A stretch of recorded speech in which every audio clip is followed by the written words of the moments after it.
Hello दोस्तों, आपका स्वागत है आपके अपनी YouTube channel NCERT mathematics class में। और मैं हूं विनोद सिंह। आज मैं कक्षा 9 का प्रश्नावली 1.2 का प्रश्न 4 बताने वाला हूं, जिसमें संख्या रेखा पर इसमें एक क्वेश्चन में है क्या, इस संख्या रेखा पर आप किसी भी संख्या को दर्शा सकते हैं। सिर्फ आपको तरीका जानना है और एक प्रमेय है पाइथागोरस प्रमेय, उसको आपको जानना ज़रूरी है। तो पहले पाइथागोरस प्रमेय को समझ लेते हैं, उसके बाद चलते हैं क्वेश्चन पे। तो चलिए, पाइथागोरस प्रमेय क्या है। पाइथागोरस इससे पहले भी बता चुके हैं क्वेश्चन 3 में। तो पाइथागोरस प्रमेय को आप समझिए पहले। ये कौन सा त्रिभुज है? समकोण त्रिभुज है, राइट एंगल ट्रायंगल है। ये कौन है? समकोण त्रिभुज है, जिसका एक कोण 90 डिग्री हो, समकोण त्रिभुज होता है। तो उस पाइथागोरस प्रमेय का कथन है कि दो भुजा का वर्गों का योग, यही समकोण त्रिभुज में ए बी सी, यही दो भुजा है, एक भुजा ये है, एक भुजा ये है, यही दो भुजा का वर्गों का योग तीसरी भुजा के वर्ग के बराबर होता है। दो भुजा मतलब कौन? यही दो भुजा ए बी, दो भुजा का वर्गों का योग, वर्ग मतलब स्क्वायर का योग। दो भुजा पर ले लिखिए, एक भुजा हो गया, एक भुजा यही है बी सी, बी सी वर्गों का योग, दोनों का वर्ग मतलब स्क्वायर और योग मतलब जोड़। तो दोनों भुजा का वर्गों का योग बराबर तीसरी भुजा के बराबर होता है, ए सी के बराबर होता है। तो मान लेते हैं हम √2 का निकालेंगे। पहले क्या करेंगे? √2 का निकालेंगे। तो √2 कैसे होगा? इसका मान 1 रख लेते हैं, लंब 1 रख लेते हैं, आधार 1 रख लेते हैं। ये क्या है? आधार है। ये क्या है? बेस है, आधार है। ये क्या है? ये लंब है, जिसको इंग्लिश में परपेंडिकुलर बोलते हैं। परपेंडिकुलर, ये आधार, ये लंब। तो इसमें लंब का स्क्वायर, लंब का स्क्वायर और आधार का स्क्वायर दोनों को जोड़ेंगे ना, तो कर्ण के स्क्वायर के बराबर होगा। तो लंब का स्क्वायर कितना है? 1 का स्क्वायर, बीच में प्लस है तो प्लस बी सी, यानी कि यही आधार, आधार का स्क्वायर 1 का स्क्वायर बराबर ए सी स्क्वायर। 1 1 कितना होगा? 2 होगा, ए सी स्क्वायर। ए सी बराबर कितना होगा? देखिए, बराबर का उस साइड है स्क्वायर, इस साइड आएगा, इस साइड आएगा, तो रूट में आ जाएगा, रूट हो जाएगा, √2 ए सी हो जाएगा। तो ये कितना हो गया? √2 हो गया।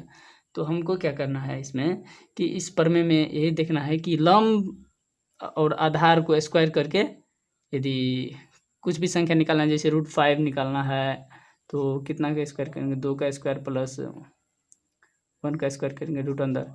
तो यही हमको जानना ज़रूरी है कि कौन कौन चीज़ का स्क्वायर करेंगे कि कर्ण हमको उतना आ जाएगा। तो यही मेन इम्पोर्टेंट है इसमें। तो चलिए स्टार्ट करते हैं क्वेश्चन को। तो है क्या? इस पे दर्शन है √2 3 4 5 9, अनेक दर्शा सकते हैं। आपको जितना मर्जी है आप उतना दर्शा सकते हैं संख्या रेखा पर। तो चलिए हम पहले ले लेते हैं 1 सेंटीमीटर। ये इंच में है, 1 इंच मान लेते हैं। यहाँ से यहाँ 1 है, तो लंब भी होगा 1 इंच। उसके बाद कर्ण आएगा √2। तो चलिए ये कितना लेंगे? 1 इंच ले लेंगे, 90 डिग्री यही है। इस पे क्या करना है? इस पे रखना है। इसमें जो है ये जो दिख रहा है, यही सीधा लाइन, यही सीधी लाइन जो है इस संख्या रेखा पर रखना है। उसके बाद यहाँ से 90 डिग्री लेना है। 90 डिग्री में इसको मिलाइए, इसको साइड से, और इसको यहाँ से मिलाइए। ठीक है, मिल गया, यहाँ से यहाँ मिल गया। और हमको इसी लाइन पे सिर्फ 1 इंच लेना है, या 1 सेंटीमीटर आप ले सकते हैं, जो भी मगर सेम डिस्टेंस होना चाहिए, यहाँ सेम डिस्टेंस होना चाहिए, उसी से हमको यहाँ लेना चाहिए। तो लंब हो गया 1, ये कितना हो गया? 1, और यहाँ से आधार भी हो गया 1। तो ये कर्ण कितना हो जाएगा? ये होगा कर्ण भी। क्या होगा भाई? कर्ण होगा। कर्ण कितना हो जाएगा? √2 पाइथागोरस प्रमेय से। पाइथागोरस प्रमेय समझ गए? लंब का स्क्वायर प्लस आधार का स्क्वायर बराबर कर्ण का स्क्वायर। इसका स्क्वायर करेंगे और इसका स्क्वायर करेंगे तो इसके स्क्वायर के बराबर होगा। तो मान लेते हैं ओ बिंदु है, ए बिंदु है। चलिए, अब √2 हो गया। अब √3 का यहाँ से इसको क्या करेंगे? इस यहाँ ओ और यहाँ मान लेते हैं कोई पी बिंदु है, पी बिंदु है। ओ पी को हम त्रिज्या मान लेंगे, त्रिज्या मान कर चाप की सहायता से जहाँ कटेगा वो √2 को मान होगा। तो हम सभी को पहले बना लेते हैं इस पर, उसी उसके बाद सभी को काट लेंगे, एक साथ हो जाएगा। तो चलिए √3 का बनाइए। √3 का कैसे होगा? √3 का √2 यहाँ है, ये है √2 का स्क्वायर और +1 का स्क्वायर, रूट अंदर, कॉर्न सिर्फ कॉर्न निकालना है तो रूट अंदर होगा। तो इसका 2 हो जाएगा, इसका 1 होगा, तो √3 हो गया। कितना होगा? √3 हो गया। तो इसको हमको बेस मानना है। अब यहाँ तक भूल जाइए, इसको क्या है ऐसे मान लीजिए, ये बेस हो गया, ये हमको आधार हो गया, आधार हो गया। यहाँ ये आधार है, जैसे ये आधार था, पहले ये क्या था? आधार था। तो यहाँ से हम 90 डिग्री लिए, इसी तरह हम इसको आधार मान लेते हैं और इस पे, इस लाइन पे इसको आधार माने हैं, इस पे आपको इस चांद को रखना है और यहाँ से 90 डिग्री लीजिए, यहाँ से अब 90 डिग्री लीजिए। जैसे कि इस पे से यहाँ से लिए थे 90 डिग्री, अब यहाँ से 90 डिग्री लेना है। ये पहले बेस था, अब यहाँ से बेस मानना है। तो कितना 90 डिग्री लेना है?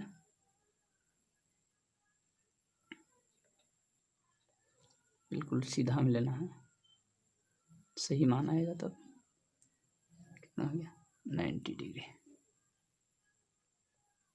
अब इसको 1 सेंटीमीटर बढ़ाइए। √2 है, √2 का स्क्वायर +1 का स्क्वायर, तो इसको हम कितना लेना है? यहाँ से यहाँ 1 लेना है।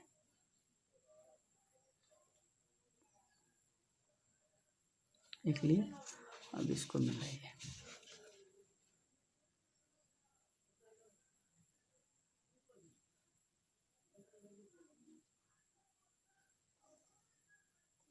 ये कितना लिए? 1 लिए, ये √2 था, ये कितना आ गया? √3। और फिर अब इसको बेस लीजिए। अब क्या करना है? इसको एक बार अब इसको बेस मानना है और यहाँ से फिर 90 डिग्री लीजिए। 90 डिग्री 1 सेंटीमीटर बढ़ाइए। जैसे कि √3 है, √3 का स्क्वायर अब +1 का स्क्वायर करेंगे।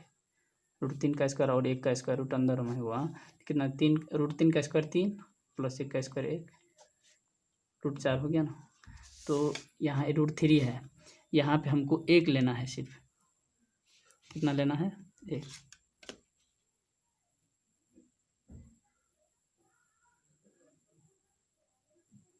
नाइन्टी डिग्री नहीं था, यहाँ से हमको 90 डिग्री लेना है। 90 डिग्री यहाँ आएगा।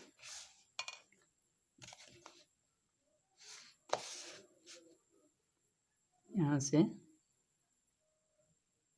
1 इंच बढ़ाएंगे, या 1 सेंटीमीटर आप जो भी ले सकते हैं। यहाँ से 1 बढ़ाएंगे, फिर इसका क्या होगा? कॉर्न, ये कॉर्न हो जाएगा। कितना होगा? ये √3 था, ये मान लीजिए 1 था, मान लीजिए ये कितना होगा? √4 होगा। ये यहाँ पे जैसे कि यहाँ पे हम लंब लिए, यहाँ ये बेस है, यहाँ से समझिए ये क्या है? बेस है, ये हो गया लंब। अब समझ गए ना? इसको बेस मानना है, इसको क्या करना है? बेस माने तो यहाँ से लंब 1 इंच हम लंब लिए, तो ये बेस है। तो यहाँ कितना डिग्री का कोण बनेगा? 90 डिग्री का।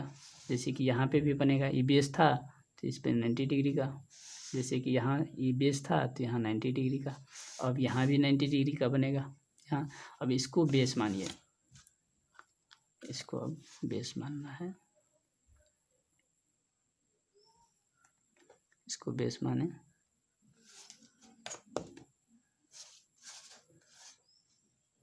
यहाँ से 1 इंच बढ़ाइए।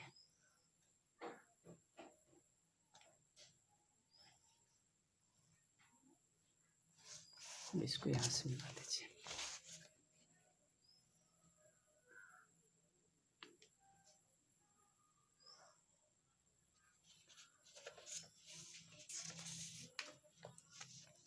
इसको यहाँ से मिला दिए तो यहाँ पे क्या होगा? ये 90 डिग्री राइट एंगल ट्रायंगल होगा यहाँ, यानी कि समकोण त्रिभुज होगा।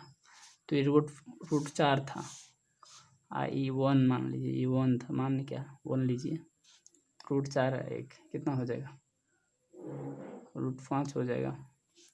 और फिर यहाँ से अब इसको बेस मानिए, यहाँ से 90 डिग्री का 90 डिग्री बढ़ाइए,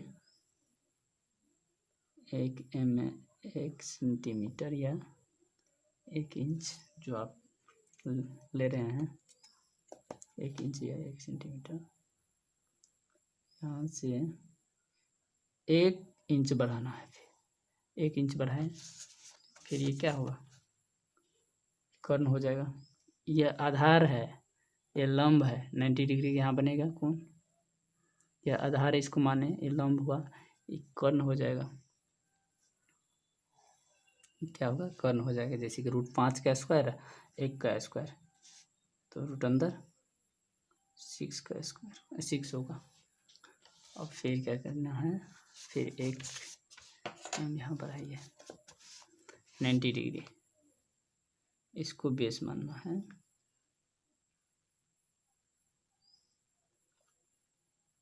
नाइन्टी डिग्री यहाँ आएगा,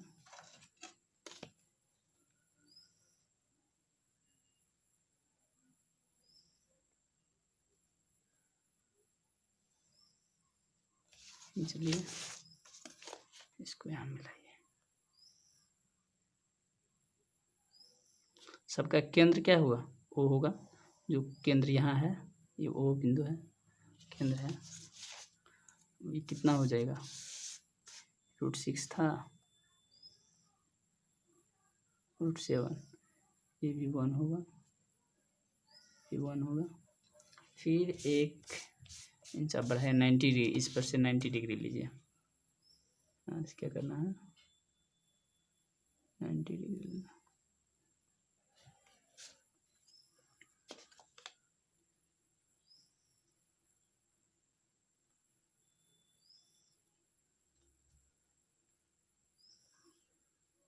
एक सेंटीमीटर बढ़ाएंगे, 1 इंच, केंद्र से मिलाएंगे, सभी को केंद्र से मिलाना है। तो यहाँ भी 90 डिग्री का कोण बना था, यहाँ भी बनेगा, क्योंकि बेस है, आधार है, लंब है, तो 90 डिग्री का कोण बनेगा, राइट एंगल ट्रायंगल बनेगा। ये कितना हो जाएगा, एक था ये √7 था, तो √8 हो जाएगा। इसी तरह आगे भी बढ़ाना है, जैसे √9 का ले लीजिए यहाँ तक। चलिए यहाँ पे हमको 90 डिग्री, इस पे 90 डिग्री लेना है, इस बेस पे 90 डिग्री लेना है, इस बेस पे 90 डिग्री। आधार ये है, 1 इंच बढ़ाएंगे,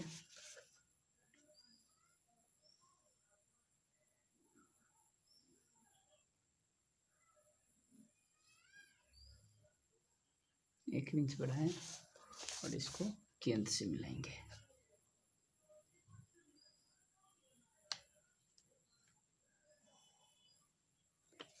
ठीक है, ये कितना हो जाएगा, ये 1 हो जाएगा, √8 का स्क्वायर, और 1 का स्क्वायर √9 होगा, रूट अंदर 9 होगा। इसी तरह आपको जो भी बढ़ाना बढ़ते जाएगा, स्पेस होना चाहिए सिर्फ, जो भी, या डायरेक्ट आप जैसे कि √5 निकालना है, √5 डायरेक्ट निकालना है, तो हमको लंब कितना लेंगे, लंब 2 ले लेंगे और आधार 1 ले लेंगे, या आधार 2 ले लेंगे, लंब 1 ले लेंगे। जैसे कि √5 है, तो √5 को कैसे, रूट यानी कि 2 का स्क्वायर है प्लस 1 का स्क्वायर, रूट अंदर कितना होगा 4 प्लस 1, रूट अंदर 5 हो जाएगा। यानी कि आधारे हम 2 मान लेंगे यहाँ तक, या लंब 2 मान लेंगे, आधार 1 मान लेंगे, और कर्ण के अति यानी कि कर्ण जो बनेगा उसका यानी कि केंद्र से उसको त्रिज्या मान के चाप काटेंगे, जैसे कि अभी हम दिखा रहे हैं, तो हो जाएगा डायरेक्ट √5। इससे पहले भी बता चुके हैं एक वीडियो में, तो आप लोग देखिए। अब क्या करना है,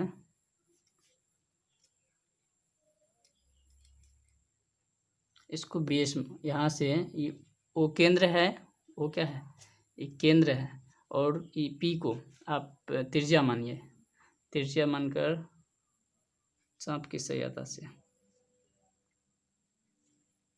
काटिए।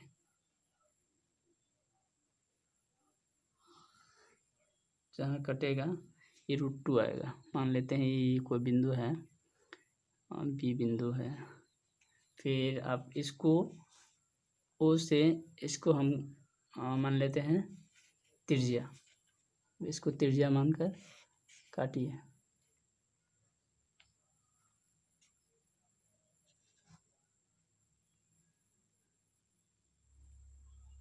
ये √3 का मान होगा, जैसे कि ए बी, इसको सी मान लेते हैं, ये √3 का हो जाएगा। यानी कि जहाँ से काटेंगे ना वही है। जैसे ये √3 है तो √3 आएगा, √4 है, √4 है तो √4 आएगा, √4 है तो √4 से लीजिए।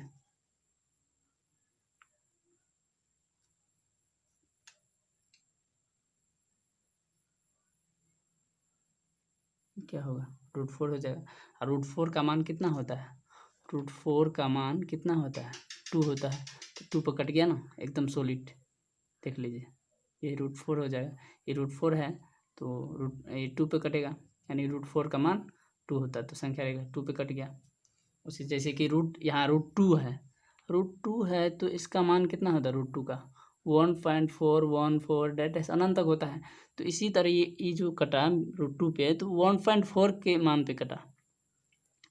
√3 जो कटा तो 1.732 माना था लास्ट अनंत तक, अपरिमेय संख्या है तो 1.3 पे जाके कटा, 1.7 पे जाके कटा। और √4 है, √4 का मान 2 होता है तो 2 पे जाके कटा।